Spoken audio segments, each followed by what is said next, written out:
पण आता एक एक परिचय घेणारच आहोत. सांगायचं म्हणजे आईवडिलांच्या स्मरणार्थ शिव मंदिर आजचा आपला हा विषय आहे. आणि या विषयामध्ये मुलाखत आपण घेणार आहोत या सर्व सद्ग्रस्तांची. रामकृष्ण हरी. मी अंगद माणिकराव गरुड, निवेदक सूत्रसंचालक परभणी. माऊली कीर्तन सोहळ्याच्या माध्यमातून आज आपल्या रहाटगाव या ठिकाणी येण्याच्या योग आला. आणि या योगामध्ये मोठा योग म्हणजे तुमची सर्वांची मुलाखत. खूपच म्हणजे दुधग शर्करा योग असं वाटतंय मला.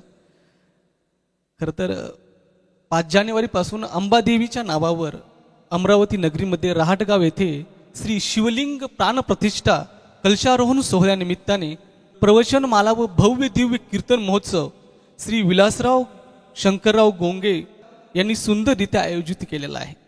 म्हणतात ना, शिवभोळा चक्रवर्ती त्याचे पाय माझे चित्ती, वाचे वदता शिवनाम तयान बांधी क्रोध काम. चला तर त्या सुंदर शिवालया ज्यांनी उभारलेला आहे, जे शिव मंदिर ज्यांनी उभारलेलं आहे, तथा हे भव्य दिव्य उत्साह सोहळा ज्यांच्या सहकार्यातून होत आहे, त्या सर्वांची आपण चर्चा करणार आहोत. त्यांचा या कार्यक्रमाचा उद्देश जाणून घेणार आहोत आणि हा कार्यक्रम कसा आयोजित व कसा नियोजित केला याबद्दल आपण सुंदररित्या चर्चा करणार आहोत. प्रथम तर या चर्चेची सुरुवात आपण करणार आहोत ज्यांनी हा सुंदर सोहळा अर्थात शिव मंदिर बांधलेला आहे, त्या ठिकाणी कलशारोहण प्राणप्रतिष्ठा केलेली आहे शिवलिंगाची, आणि महाराष्ट्रातले दिग्गज संत मंडळी या ठिकाणी बोलवलेले आहेत या रहाटगाव नगरीमध्ये. या सोहळ्याचे मुख्य आयोजक श्री विलासराव शंकरराव गोंगे यांच्याशी विचारूया, तुम्ही तुमच्या परिवारामध्ये हा सुंदर शिवशंकराचं मंदिर बांधलेलं आहे तुमच्या परिवाराने, तर या मंदिर बांधण्याची काही इच्छा आहे, म्हणजे कोणती काही इच्छा होती, कशी इच्छा प्रकट झाली त्या लागूनच, आणि यामागे काही इतिहास आहे का घराचा? अर्थातच माझ्या लहानपणी आमच्या वडिलांनी हे शेत घेतलं. मला कळतही नव्हतं त्यावेळेस. आणि इथे महादेवाची एक पिंड होती, म्हणजे उजाळ म्हणजे उघडं मंदिर म्हणून आपण, उघडं मंदिर. आणि ते कालांतराने आम्ही पूजा अर्चा करायचं त्याला, म्हणजे श्रावणात, शिवरात्रीला, महाशिवरात्रीला असं त्याचं हे करायचं, निमस्त करायचं. आणि वर्षातून 2 सोहळे साधारणपणे होत होते. अचानक काही कालांतरानं ती पिंड, ते एक आमच्या इथं म्हणजे ओलिताची वाडी होती, तर वखर जाऊन ते पिंड भंगली म्हणजे लिंग तुटलं. आणि ते तात्पुरतं जोडण्यात आलं, परंतु ते काही काळ असं बरेच दिवस तसंच राहिलं. आणि बऱ्याचशा लोकांचं हे होतं की अशी भंगलेली मूर्ती ठेवणं योग्य नाही. तर आमच्या वडिलांनी 2000 ती पिंड बदलवली, दुसरी पिंड तिथं पुन्हा स्थापित केली. इसवी सन 2000 म्हणजे 24 वर्षापूर्वी. ते 24 वर्षापूर्वी. अशाच काही अवधीत फेब्रुवारी वगैरे मार्चमध्ये असं काहीतरी काळाचे. आणि त्याच्याबरोबर पहिले शिवाचीच प्रतिमा होती. तर त्याच्यानंतर ते त्यांच्यासोबत जे गेलेले लोक होते, जसे रामोजी आमीकर होते, त्यांनी सोबत नेलं होतं. एक वसंतराव एक महाराज होते, तर त्या वसंतराव महाराज आग्रह पडलं का पंचायतन असावं, तर ते पंचायतन तिथं स्थापन झालं. ते आणि वडिलांची अशी इच्छा होती की एक झोपडीवाजा म्हणजे काहीतरी ऊन पावसापासून त्या मूर्तींना आश्रय मिळाला पाहिजे, ते संरक्षण झालं पाहिजे. म्हणजे फार मोठं नको, त्यांना कुटुंबाचा व्याप माहिती होता, व एवढं काही मोठं खर्च करू शकणार नाही, पण एक साधारणसं काहीतरी 1.5-2 लाखात काही होईल सर्व काही, असं काहीतरी वास्तू व्हावी. पण मला त्याच्यावर स्लॅब नाही, काही नाही, अशा याचं मला माझ्या मनात काही घेत नव्हतं ते. परंतु कुटुंबाचा व्याप असल्यामुळं शिक्षणं, लग्न, प्रत्येक म्हणजे 90पर्यंत तर भावांचे लग्न पुरले. मग प्रत्येकाच्या कुटुंबातले लग्न चालू झाले, शिक्षण चालू झाले. या खर्चाच्या मुळं ते मंदिराची कल्पना माझी काही भव्य दिव्य नव्हती, पण साधारण काहीतरी व्यवस्थित मंदिर बांधावं अशीच होती. तर तो योग 23 वर्ष लागली तो काळ लोटासाठी एकंदर. त्या 23 वर्षानंतर हा काळ आला आणि मी लेआउट पाडलं माझ्या शेतीमध्ये. शेतीतून तर हे मंदिर उभवणं अगदी कठीण, म्हणजे हे अगदी शक्यच नव्हतं. तर माझ्या हातात पैसा आला आणि मी माझं पहिलं ध्येय मंदिर बांधण्याकरता ठेवलं. परंतु तो काही अडचणी आल्या, त्यामुळे ते लांबत गेलं थोडं आणि त्याच्यामध्ये मग मी दुसरे कामं करत गेलो. तर तो कालांतरानं म्हणजे या जुलैमध्ये खड्डे मंदिराचे जे आम्ही मूर्त करून ठेवलं होतं ते मूर्त होतं ऑगस्टमध्ये या देवघरे महाराजांनी दिलेलं होतं. पण तिथं कुदळी मारून ठेवली होती यावेळेस. असे 2-3 मूर्त टळले होते. आणि नंतर आमच्या जुलैमध्ये मी काम चालू केलं आखरीच्या आठवड्यात खड्डे खोदण्याचं. आणि ऑगस्टमध्ये प्लिंथ वर आली जमीनच्या. आणि प्लिंथ बांधल्यानंतर यांचा आग्रह झाला, यांना माहिती होतं की मी कार्यक्रम करायची इच्छा आहे, तर इथं प्रवचन कीर्तनकार आणले पाहिजे. या निमित्तानं आपण मंदिर बांधत आहोत. तर हे मला भेटले. तर म्हणे महाराज आम्ही बुक केले गजानन महाराजांची जे हे असतं प्रगटी, तर त्या निमित्तानं आम्ही बुक केले. आता तुम्ही पण करू नका. म्हटलं महाराज आपला खड्डा पण नाही, आपण कसे बुक करणार, काहीतरी प्लिंथ तो बनवू द्या. मग ते प्लिंथ बांधल्यानंतर आम्ही 5-7 लोक, आपले निखिल भाऊ, नानाभाऊ माहुलकर आणि हे पराग भाऊ पदवाड, हे आम्ही आणि माझी मिसेस असे लोक आम्ही पंढरपूरला गेलो. ते चैतन्य महाराजांचं तारीख पक्की करण्याकरता. कारण का त्यांच्या तारखा मिळणे इथून कठीण होतं, कारण का बुक असतात त्या कळणे कठीण होतं. म्हणून प्रत्यक्षात तिथे जाऊनच आपण तारीख घेऊया. आणि चैतन्य महाराजच का, तर याचं माझं उत्तर असं की मी 6-7 वर्षापूर्वी पुण्याच्या SP कॉलेजमध्ये मामासाहेब दांडेकरांचा एक उत्सव होता. त्या उत्सवाचे ते अध्यक्ष होते आणि त्यांचं मी त्याच्यामध्ये म्हणजे अध्यक्षीय भाषण ऐकलं. त्या अध्यक्षीय भाषणाचा प्रभाव इतका पडला माझ्यावर की पुढे काही कार्यक्रम करायचा झाला माझ्याकडे ते या महाराजांना नक्की आणेल. परंतु इथून निघताना बऱ्याचशा लोकांनी म्हटलं की तुम्हाला चैतन्य महाराज देगलूरकरांची तारीख मिळणे फार अशक्य आहे, कारण त्यांच्या जवळपास तारखा बुक झालेल्या असतात. तर तो अनुभव आम्हाला तिथे पंढरपुरात गेल्यावर आला. आणि जेव्हा त्यांनी डायरी उघडून वाचून दाखवली, मी त्यांना 26 जानेवारीच्या पुढे मागत होतो, ते 15 मार्चपर्यंत त्यांना तारखा मागितल्या, तर ते कोणतीही एकही तारीख खाली नव्हती. मग त्यांनी सांगितलं की मग पुढं तुम्ही मंडपात करणार असेल तर 15 मार्चच्या नंतर मंडपात उन्हात कार्यक्रम होत नाही, तो हॉलमध्ये घ्यावा लागतात. तर हॉल इथे आपल्या जवळ नव्हता की आपण सहज हॉलमध्ये कार्यक्रम ठेवू. तर एक निराशा पद्धती आली की मग मी तर 3 दिवसाच्या तयारीने गेलो होतो का 2 दिवस प्रवचन आणि 1 दिवस कीर्तन त्यांना मागावं. परंतु एकही कार्यक्रम आता मिळत नाही असं झालं. शेवटी आमच्या निखिल महाराजांना माहीत होतं ते जानेवारीमध्ये येत आहेत नागपूरला. तर ते जानेवारीमध्ये तारखा पाहायला लावल्या त्यांना की महाराज तुम्ही तर जानेवारीमध्ये नागपूरला येत आहे. तर त्यांनी पाहिलं, हो मी येत आहे म्हणे जानेवारीमध्ये. माझी इच्छा नव्हती की मंदिर एक तर पूर्ण करायला अशक्यप्राय होतं.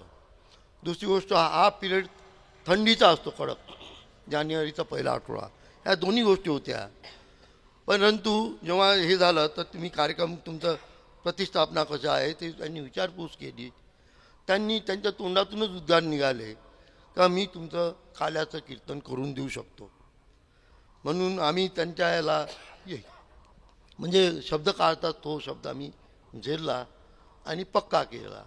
आणि इतर कार्यक्रम आम्ही त्यानंतर पक्का केला. आणि या कार्यक्रमाचं सहकार्य आपले निखिल भाऊ, हे रामेकर मंडळी, आपले यांचा वसंतराव हे पाचघरे आहे, यांची ताकद त्या पूर्ण मंदिरात आहे का एकही दिवस मोजून मी बंद ठेवणार नाही. किती दिवस लागले मंदिर उभारण्यासाठी? हे ऑगस्टपासून तर हे बारीक कामं राहिले होते फक्त शेवटच्या महिन्यात या, तर नोव्हेंबरमध्ये पूर्ण झाले जवळपास. पण ते म्हणतात ना, चांगल्या कामाला देर असती अंधेर नसते. सुंदर मंदिर तुम्ही चांगलं 24 वर्षानंतर का होईना, पण गावातला एक भव्य दिव उत्साह झाला हो आजचा, सांगायचं म्हणजे. आता यानंतर आपण वीरेंद्रजी गोंगे यांना गोंगेजींना विचारूया की अनेक माणसांकडे भरपूर पैसा आहे, असं आम्ही आत्ताच सकाळी दादाजी चर्चा करू लागलो त्यावेळेस कळालं की भरपूर लोकांकडे पैसा असतो, जसं की कुठेही कुण्या क्षेत्रामध्ये, पण ते योग्य ठिकाणी खर्च करण्याची दानता मात्र नसते बरं का. खर्च आहे पैसा, पण खर्च करा वाटत नाही, तो अजून वाढत जावा. जसं की काल महाराज म्हणू लागले, एक माणूस टेन्शनमध्ये होता, तर का टेन्शनमध्ये होता, त्याला तर 8व्या पिढीचं टेन्शन होतं म्हणे, नाही का. ते लोक कुठपर्यंत जातात ते महाराज लोकांना माहीत असतं, पण म्हणतात ज्यांच्या हातून दान धर्म घडतं ना, तर त्यांचं ती पूर्व पुण्यही असतं असंही म्हटलं जातं. तर आता गोंगे परिवार म्हणजे उच्च संस्कारित परिवार आहे, उच्च शिक्षित परिवार आहे. सर्वांकडे बघितल्यावर नक्कीच जाणवते या गोष्टी. तर आजच्या ह्या परिवारामध्ये हा सुखद सोहळा मोठ्या उत्साहात होत आहे वीरेंद्रजी. तर तुम्हाला हे कोणत्या प्रकारचं समाधान या ठिकाणी वाटत आहे? या मुख्य कार्यक्रमाचे आयोजक म्हणून जे माझे ज्येष्ठ बंधू आहेत विलासरावजी गोंगे, त्यांनी आपल्याला आज पूर्वीच सूचित केल्याप्रमाणे ही आमच्या वडिलांचीच इच्छा होती. त्या काळात कौटुंबिक समस्यांमुळे ही पूर्णत्वास जाऊ शकलं नाही, परंतु आम्ही जेव्हा लेआउटचा प्रस्ताव कुटुंबासाठी स्वीकारला, पर्टिक्युलरली विलासरावजींच्या शेताचंच म्हणजे हे टाकलं, तर तेव्हा आमचं पहिलंच उद्दिष्ट त्यांचं होतं किंवा मंदिर आणि कुटुंबातल्या त्यांच्या मुलांच्या भविष्यासाठीचं जे सोयी सुविधा करायच्या आहेत ते त्यांचं उद्दिष्ट होतं. अशा प्रकारे आम्ही आणि संपूर्णतः जो मुख्य रोल आहे तो त्यांचाच आहे, माझा फक्त त्यांना सहकार्य आहे.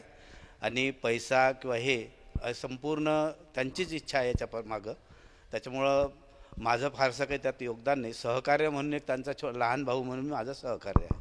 पण ते आहे, तर तुमचं या जो आनंद वाटतं, एवढा उत्साह, त्याबद्दल तुम्हाला काय कृतज्ञता, काय समाधान वाटतं? निश्चितच आनंद होणार आहे, कारण कुटुंबात वडिलांची इच्छा त्यांच्या समक्ष जरी होऊ शकली नाही, तर त्यांच्या पश्चात आमचा मोठा भाऊ हे पूर्ण करतो आहे, हे एक आम्हाला आनंदच आहे. आणि गावकऱ्यांनी आम्हाला अतिशय चांगलं सहकार्य केलं. गजानन महाराज इथं मंदिर जे आहे गजानन महाराजांचं, तिथले जे काही पदाधिकारी आणि प्रमुख कार्यकर्ते आहेत त्यांचं यात मोठं योगदान आहे. हे संपूर्ण त्यांच्या सर्वांच्याच सहकार्यानं हा कार्यक्रम पूर्ण होतो आणि अतिशय उत्कृष्ट प्रतिसाद श्रोतवृंदाकडूनही सुद्धा यात मिळाली. चांगली वक्ते म्हणजे प्रवचन का होईना किंवा कीर्तन होईना याच्यासाठी आम्हाला मिळाले, त्याचा निश्चितच आनंद आहे. नक्कीच. मगाशीच मला वाटते कोणतरी बोलताना म्हणू लागले की कार्यक्रम खूप मोठा ठेवला आहे, पण ते येतील का नाही शोधते. आणि आज बघतोय की आपण जागा नाही पुरायला लागली, नाही का. एवढं सुंदर कार्यक्रम आहे. आणि सुंदर कसं असतं की कोणाच्याही कार्यक्रमाला लोक जात नाहीत बरं का. आमच्या इकडं तर असं आहे, माहीत नाही तुमच्या इकडे, पण आमच्या इकडं पैशावाल्याच्या कार्यक्रमाला जात नाही. ज्याचं मन मोठं आहे का त्याच्या कार्यक्रमात जात. म्हणजे गोंगे परिवाराचं मनच मोठं आहे, अंतकरण मोठं आहे, म्हणून ह्या कार्यक्रमाला आपण बघताय की भरगच्च गर्दी होते. यानंतर मी निखिल महाराजाकडे जावं असं वाटतं मला. संत नामदेव महाराजांच्या अभंगातून सांगतात ते, नाचू कीर्तनाची रंगी ज्ञान दीप लावू जगी, नाही का. समाजात ज्ञानाचा दीप लावून समाजामध्ये प्रकाश उजवण्यासाठी उत्साहाने पुढे होऊन काम करणारं आनंदी उत्साही नेतृत्व म्हणजे वेदपाठक पुरोहित निखिल महाराज देवगरे यांना असं विचारावंच वाटतं की प्रवचन कीर्तन प्रसंगी महाराज मंडळी, तुमचं आणि पराग महाराजाचं नाव मी नेहमी बसल्या बसल्या ऐकत असतो, तुमचं आणि पराग महाराजांचं नाव संपर्क केल्याबद्दल नक्की घेतात.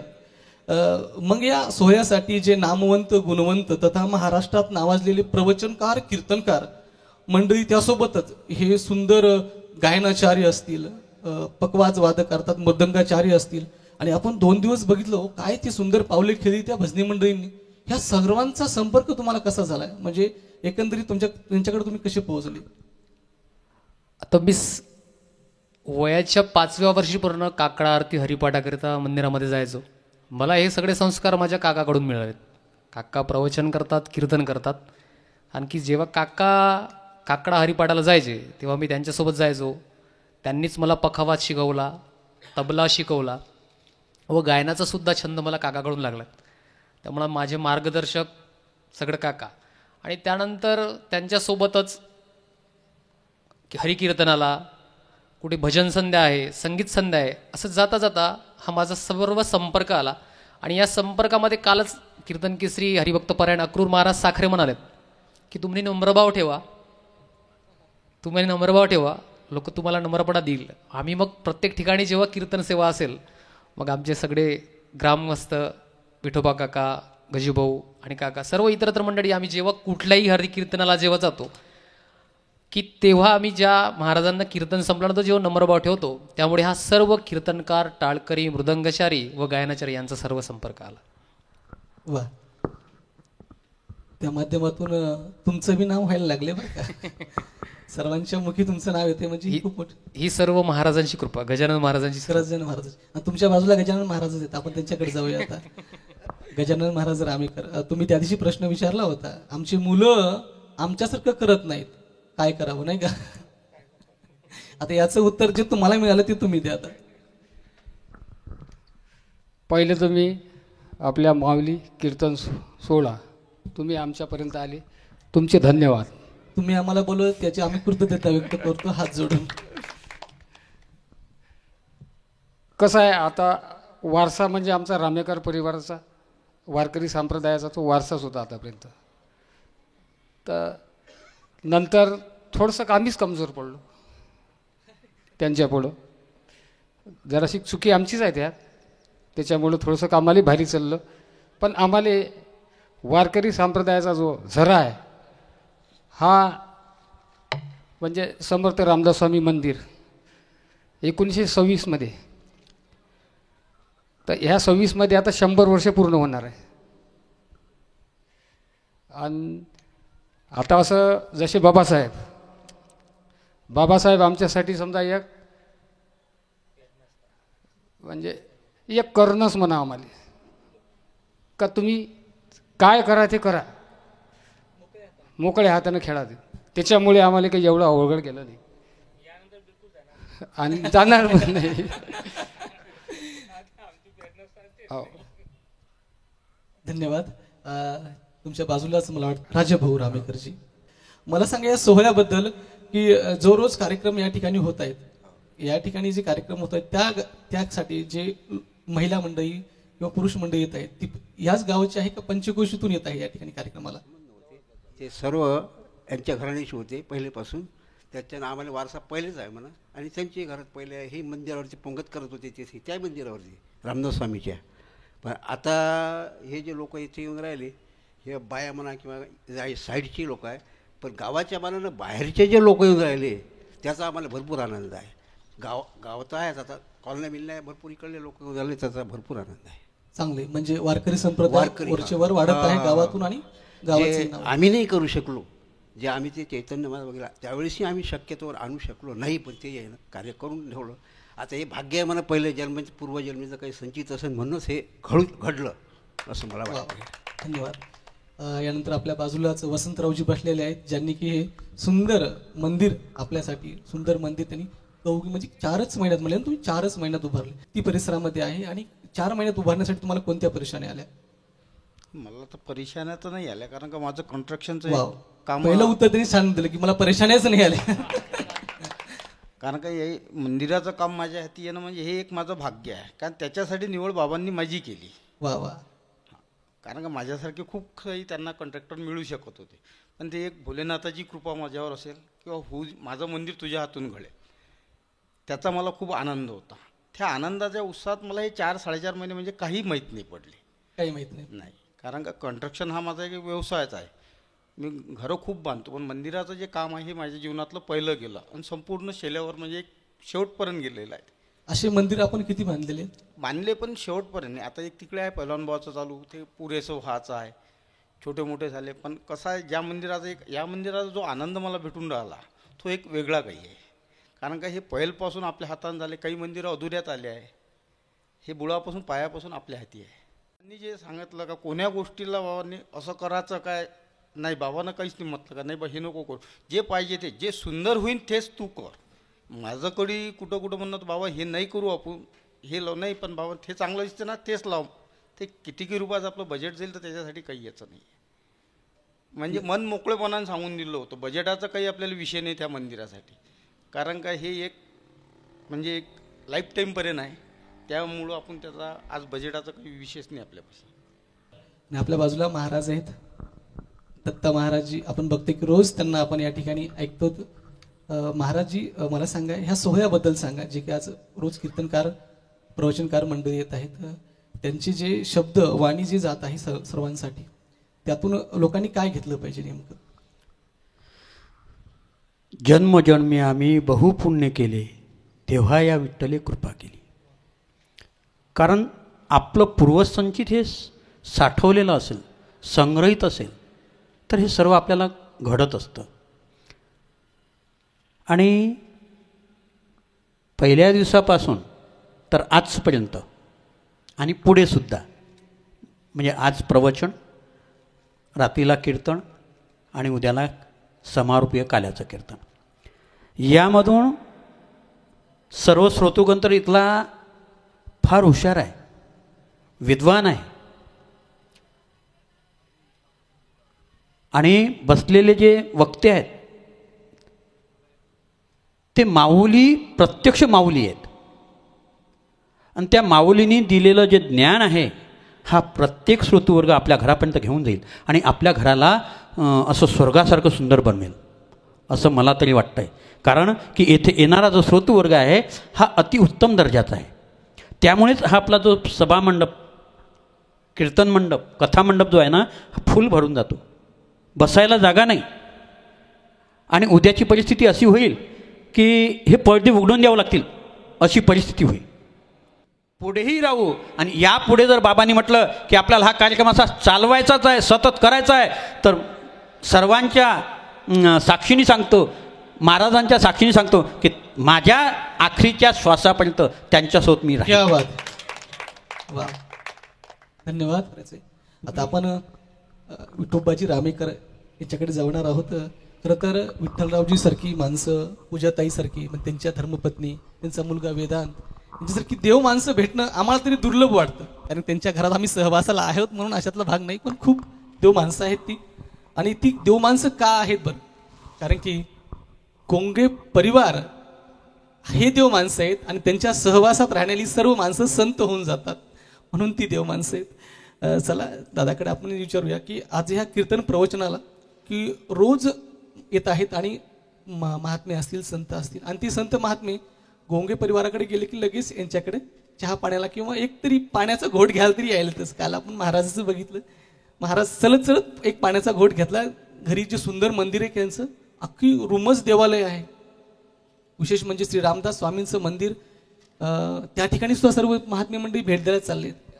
तर मला सांगा की तुमच्याकडे भेट देण्यासाठी आणि रामदास स्वामींचं मंदिराकडे भेट देण्यासाठी हे महात्मे मंडळी आणि रामदास स्वामीच्या मंदिराला भेट दिल्यावर त्या ठिकाणी कार्यक्रमाची इच्छा जागृत त्यांना व्हायली, हे कसे, काय याच्या मागे काय चमत्कार आहे? रामकृष्ण हरी. कसं आहे, आमचे आजोबा, वडील, काका वगैरे सगळे वारकरी पंथाचे असल्यामुळं आमच्या घराने ती सगळी परंपरा आजपर्यंत चालत आलेली आहे. वारकरी परंपरा चालत आलेली आहे. त्याचाच एक आधार घेऊन आम्ही आज मला बोलायची म्हणजे हे नाही आहे, माफ करजा, त्याची परंपरा म्हणून आम्ही सुरू आहे, आता पुढे चालवून राहिलो. आणि हे दत्ता महाराजचे म्हणा, यायचे सगळ्याचे, काकाचे सगळे उपकार आमच्यावर, का बा तुमच्या घराने चालत आलेला आहे, तुम्ही चालू द्या. याच्याच्यानं आम्ही आज ह्या थरावर आलेलो आहे. आज हे परिस्थिती झालेली आहे काय, 1 जानेवारी 1926 साली रामदास स्वामीचं मंदिर हे आमचे आजोबा होते, कृष्णराव रामेकर. आणि फिरता फिरता हे भाऊजी महाराज होते, एक दादाजी महाराज होते. भाऊजी महाराज यांच्या घरी नेहमी मुक्कामाला राहायचे, काकाकडे. हे महाराष्ट्र दर्शनाला फिरता फिरता गेल्यानंतर एक वेळेस सज्जन घडले गेले. त्यानं ते आपशी असं विचार केला का सगळे मंदिर आपल्याकडे आहे, एक आपल्याकडे रामदास स्वामीचं मंदिर व्हावं. हो, ते एक मी ऐक. हां. आणि अमरावतीमध्ये हे एकच. हां, ते भाऊजी महाराजची हे प्रेरणा आणि दादाजी महाराजची. मला तरी असं पाहण्यात येऊन राहिलं ऑल महाराष्ट्रात मी फिरून आले. चांगलं हे आहे. ज्ञानेश्वर महाराजांची मूर्त उभी ही एकमेव दिसून राहिली. हे पा बसलेलीच आहे कुठे. त्याचा उद्देश कोणता होता काय ते त्याचं त्याला माहिती. आणि त्यांची कृपा आहे सगळी आहे. आता येणाऱ्या 2 वर्षांनी त्याला 100 वर्ष होऊन राहिलं. ते आमचं जुनं मंदिर रोडमध्ये गेलं. 2001 मध्ये नवीन मंदिर बांधण्यात आलं. भव्य दिव्य झालं. ते छोटं होतं. या पद्धतीचं ते आमचं घरांशी चालू आहे थोडंसं. बरोबर. म्हणजे वारकरी परंपरा पूर्वीपासूनच चालू आहे. त्या वारकरी परंपरेनुसार तुम्ही त्यात जुडले गेले. ते आशीर्वादच म्हणावं लागतं, पूर्व पुण्याईच. कारण की उगच माणूस वारकरी संप्रदायाकडे वळत नाही, ते त्यांचीच पुण्याई असते. जसं की आपण शंकररावजी, स्वर्गीय शंकररावजी, त्यांची पुण्याईच म्हणावं लागेल. आपल्या इंदिराताईंची पुण्याईच म्हणावं लागेल, स्वर्गीय इंदिराताईंची. म्हणून ही पुण्याईनुसार आता हे कार्यक्रम घडत आहे. जसं तुमच्या मागं तुमच्या वडिलांची पुण्याई आहे. तुम्ही वारकरी संप्रदायात आला आणि आलेली महाराज मंडळी नक्कीच तुमच्या घरी त्या हिशोबानं चहा पाणी घ्यायला काय येतातच. आणि ते मंदिराचं असं सांगितलं वाटलं तुम्ही की मला चमत्कार म्हणजे तिथे मोठी मोठी संत मंडळी येऊन गेलेली आहे. त्यामुळे त्या संत मंडळीचा एक त्या ठिकाणी देवी शक्ती ते निर्माण झालेली आहे. ते कसं आहे, जुने महाराष्ट्रातले खूप बोधेबाबा झाले, ढोक महाराज झाले, रामचंद्र महाराज झाले, अमृत महाराजची कृपा खूप आहे तिथे. अमृत महाराजमुळं आमच्या गावावर पूर्ण मंदिराची नवीन मंदिराची सुरुवात त्यांनी केली. 1001 रुपये त्यावेळेस त्यांनी दिला होता अमृत महाराजांनी. आता 2001 मध्ये सगळे संत येऊन गेलेले आहे, त्यांचे पाय लागलेले म्हणून तिथंच. बरोबर आहे. यानंतर आपण आपल्या बाजूलाच अशोकरावजी गोंगे आहेत. त्यांना असं विचारावंच वाटतं की तुम्ही समोर एकच परिवारात भाऊ उतने लागतात. अच्छा, तुमच्या घरामध्ये गुरु परंपरा चांगली आहे. मला वाटतं तुमचे गुरुवर्य हरिभक्तपरायण विरेकर महाराजजी, त्यांच्याबद्दल तुम्ही काय सांगाल? विरेकर महाराजचं सांगायचं म्हणजे मी त्या काळात लहानच होतो आणि मला जे आध्यात्मिक जे आवड लावली, ज्याला इंदिराबाई गोंगे म्हणतात, म्हणजे यांच्या आई श्री मातुश्री, मी त्यांना मी याचं सर्व श्रेय त्यांच्याकडे आहे. तुम्हाला आध्यात्मिक मध्ये आणण्याचं, वारकरी संप्रदायाकडे ओढण्याचं काम माझ्या घरी मानवा संप्रदाय आहे. मी एकटाच माणूस असावं का मी वारकरी संप्रदाय असं. अरे आपण इथं टाळ्या घेतल्याच पाहिजे. आता घरी श्रीकृष्ण श्रीकृष्ण करायचं आणि इकडे मग ओम नमः शिवाय म्हटलं तरी हरकत नाही. आणि लहान असल्यापासूनच, मला लहान होतो तेव्हापासून तिच्यामुळं मला आवड लागली. वा, मी बघ कुणाला श्रेय द्यायला बाकी तयार नाही. खरे बघा, हे मनातून अंतकरणातून निघाले शब्द येतं की स्वर्गीय इंदिराताई शंकरराव गोंगे यांच्यामुळे तुम्ही आध्यात्मिकामध्ये आलात. आणि असं गुरुकृपा लागतेच ना. चर्चा करायच्या असल्या, माझं वय किती, त्याचं वय किती, मला निर्भीडपणे मला त्याच्या संग बोलता आहे. त्या फुलच माझ्या गोंगे परिवारासाठी, त्यासोबतच सर्व परिवारासाठी गुरुवर्य तुमचे हरिभक्तपरायण विनेकर महाराज, त्यांच्या तुमच्या विशेष म्हणजे तुमच्या आईवडिलाच्या स्मरणार्थ तुम्ही आता हे सुंदर मंदिर बांधलं आहे. शिवलिंग प्राणप्रतिष्ठा केलेली आहे, कलशारोहण झाले, प्रवचन कीर्तन अन्नदान उत्तम प्रकारे घडत आहे. हा योग घडून आला, त्याबद्दल तुम्ही काय सांगणार? आता तुम्हाला काय कृतज्ञता वाटते एकदा? हा योग तर असं माझ्या जीवनातला योग म्हणजे अचानक घडून आलेला योग दिसतो. म्हणजे असं प्रत्येक गोष्ट अशी काही ठरून अगदी सुरुवातीला झालेली नाही. जेव्हा ते हाती घेतलं तेव्हा थोडंसं हे असं असायला पाहिजे, हे प्लॅनिंग असं असायला पाहिजे. याच्यावर निखिल महाराज, नानाजी, हे माऊलकर, दीपक लोखंडे आणि हे मंडळी जी आहे इथे उपस्थिती सर्व, हे चर्चा करायचं आणि त्याच्यातून जे चांगलं वाटत असेल प्रत्येक गोष्ट त्याला मी दुजोरा देत होतो. आणि ती गोष्ट प्रत्यक्षात घडवण्यामध्ये आपल्याला विलासरावजींनी खूप सुंदर सांगितलं की कशा प्रकारे या कार्यक्रमाचं नियोजन झालं. आता आपण लागलीच निखिल महाराजाकडे जाऊया, ज्यांचा स्वभाव आणि त्यांच्याकडे पाहिलं कीच प्रसन्नता वाटते. व्यसे वेद पाठक निखिलजी महाराज. महाराज असं सांगा की आता हा कार्यक्रम मला वाटतं 1 तारखेपासून सुरू झालाय नाही का? बरोबर. तर या कार्यक्रमामध्ये जी शिवलिंग प्राणप्रतिष्ठा आहे, कलशारोहण सोहळा आहे, मला वाटतं गावामध्ये यात्रा पण निघालेली आहे, पूजापाठ आहे. ह्या विधीबद्दल काही सांगा, म्हणजे जेणेकरून पूर्ण महाराष्ट्रातले लोकांनाही समजून जाईल कशा प्रकारची विधी आहे. परत सर्व ज्येष्ठ वृद्ध यांच्या चरणी नमस्कार करतो आणि सांगतो की मगाशीच सांगितलं की या सर्वांचं श्रेय काकाकडे जाते. या सगळ्यांचं जसं ज्याप्रमाणे आता शिवलिंग प्राणप्रतिष्ठा व कलशारोहण निमित्त जी पूजापाठ झालं याचं आचार्यपद गुरुवर्य काकांकडेच होतं. तसेच याला प्रतिष्ठेला 5 गुरुजी होतात. वेदपठनाला पहिल्या दिवशी शांतिपाठ, स्वस्तिवाचन, पीठपूजन व पुण्यावाचन प्रयोग करून आम्ही दुसऱ्या दिवशीच्या पूजनाला म्हणजे जे प्रधान देवता आहेत, शिवलिंग आहे, कलश आहे, नंदिकेश्वर आहे, या सर्वांना पुष्पादिवास, धान्यादिवास, फलादिवास व शेवटचा वास म्हणजे शयादिवास, ही सर्व आदिवास करून, म्हणजे ज्या मूर्तीमध्ये की मंदिरामध्ये मूर्ती का ठेवलं जाते, आपलं एकचित्त तेथे लागलं पाहिजे. ज्याप्रमाणे आपलं घर एक मंदिर आहे तसंच देवालयामध्ये मंदिर कसं असलं पाहिजे, म्हणून त्या मूर्तीची प्राणप्रतिष्ठा केली गेली. आपल्या याच्यामध्ये जसा प्राण आहे त्या मूर्तीला ज्याप्रमाणे आपले 16 संस्कार आहे, म्हणजे 16 संस्कार आहे.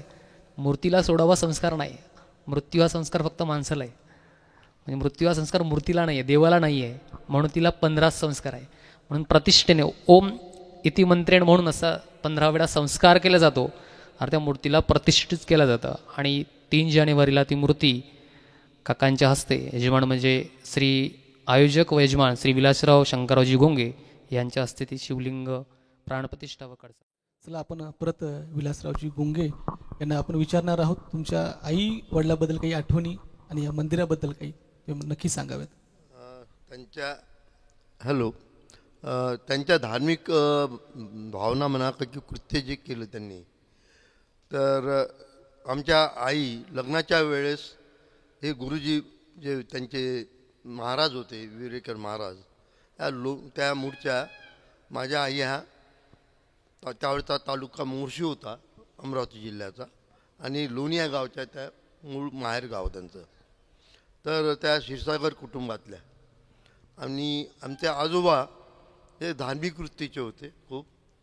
तर लग्नाच्या वेळेसच त्यांना हे विरेकर महाराज तिथे असताना गुरु करून देण्यात आले. आणि त्या गुरु केल्यानंतर त्यांचं लग्न झाले आणि प्रपंचात त्या पडल्या. आणि त्या प्रपंचात पडल्यानंतर बाया वगैरे मी अगदी लहान असताना आठवते, 3ऱ्या-4थ्या वर्गात असताना गावातल्या, किंवा मला गुरु करून देण्यात आलं. पण माझे गुरु कुठे आहेत मलाच माहीत नाही, कोणत्या गावात आहे, कुठे आहे, कोणत्या गावचे आहे. तर ते गुरु जे आहेत त्यांना आपले गजानन महाराज आहेत यांचा प्रसाद होता. तो प्रसाद अशा प्रकारे आम्ही ऐकत होतो त्यांच्या तोंडून का ते साधे शेतकरी होते विरेकर महाराज, आणि ते बाजार करायचे आजूबाजूच्या गावं, आणि आपल्या शेतीतलं उत्पन्न ते विकायचे, ऊस, काही भाजीपाला अशा प्रकारे. तर ते शेगावला त्यांनी त्या दिवशी ऊसाची बैलबंडी नेली आणि त्यांचा ऊस लवकर विकला गेला त्या दिवशी. आणि त्यांना माहीत पडलं की बा हे गजानन महाराज इथं कोणी अवलिया आला आहे आणि इथं खूप गर्दी आहे आणि इथं आपण जाऊन पाहिलं पाहिजे काय आहे. तर ते लोकांच्यासारखे ते तिथं त्यांना बघायला गेले. तर ते काहीतरी त्यांना वाढलेलं अन्न खात होते. तर त्या अन्नातला एक घास त्यांनी घेतला आणि विरेकर महाराजांना खुणावलं आणि तो प्रसाद त्यांना दिला, तो त्यांनी खाल्ला. तेव्हापासून त्यांना एक प्रेरणा आली त्यांच्या ठिकाणी की आपण काहीतरी, ते अशिक्षित होते, लिहिता वाचता येत नव्हतं, तर अध्ययन कसं करावं शिकलेलं, ज्ञानेश्वरीचं अध्ययन केलं त्यांनी, भरपूर पारायण केले. त्यानंतर ते या म्हणजे लग्नाच्या नंतर ते काळानंतरचं त्यांचं हे आहे की ते भ्रमण केलं त्यांनी. सातपुड्यातून 12 वर्ष तपश्चर्या केली. त्यांच्यासोबत ते त्यांच्या द्वितीय पत्नी पण होत्या. नंतर ते करसगाव वासियांना काही जंगलात दिसलेत ते 12 वर्ष तप झाल्यानंतर, तर त्या लोकांनी त्यांना गावात आणलं, करसगाव तालुका अचलपूर, आणि ते त्या लोकांमध्ये मिसळले आणि तिथे त्यांचे शिष्य वर्ग भरपूर तयार झाले आणि त्यांचे कार्यक्रम इकडे तिकडे व्हायला लागले. त्यामध्ये मग ती असं बाहेरून कळलं आईला की तुमचे असे असे गुरु आहेत, ते अमरावतीलाच त्यांचा आश्रम आहे. आणि आजचं ते रविनगरचा भाग जो आहे स्मशानभूमीच्या पलीकडचा, निर्जन वस्ती होती अगदी, म्हणजे अंबादेवीपासून पुढे काहीही नव्हतं. अशा एक शेत त्यांना मिळालं होतं, विकत घेतलं होतं. त्याच्यामध्ये त्यांनी आश्रम उघडला आणि तिथे तो ज्ञानदेवाचा आश्रम बांधला होता. तर त्या काळात आमच्या इथे आईबरोबरच काही आमचे वडील पण त्यांचे शिष्य झाले आणि इतर काही महिला मंडळ वगैरे इथे शिष्य बनलेत. तर तेव्हापासून आमचे वडील पण ज्ञानेश्वरी नित्य नियमानं वाचत होते. तो एक त्यांच्यावर तो ज्ञानेश्वरीचा प्रभाव आणि गुरुचा प्रभाव, तर ते त्यांच्या जीवनात हे सात्विकता म्हणा, धार्मिक करण्याची प्रवृत्ती ही वाढीस लागली. आणि तेव्हापासून काही काळ त्या सहवासात राहिल्या. मला असं वाटते त्यांना, माझ्या आईला थोडा ना थोडा काही प्रसाद त्या महाराजाकडून देण्याची पात्रताही होती त्यांच्यात, आणि त्यांनी दिला. ते बोलू माझं. वा वा.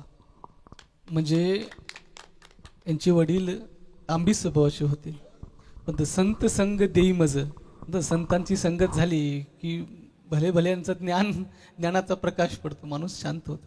खूप सुंदर इतका छान अनुभव तुम्ही सांगितला ना तो, आणि तो सत्यता आहे पूर्ण, आणि ती जाणून घेतली आम्हाला त्याबद्दल खूपच कृतज्ञता वाटत आहे. चला, तर आपण बघितलं की महादेवाचं मंदिर आहे, आणि पुराणात एक कथा आहे, सांगतात की एक शिकारी असंच एका झाडावर चढला होता. ते झाड त्यालाही माहीत नव्हतं की कशाचं आहे. त्याची ते झाडाचे पानं तोडायचा, खाली टाकायचा, झाडाचे पानं तोडायचा, खाली टाकायचा.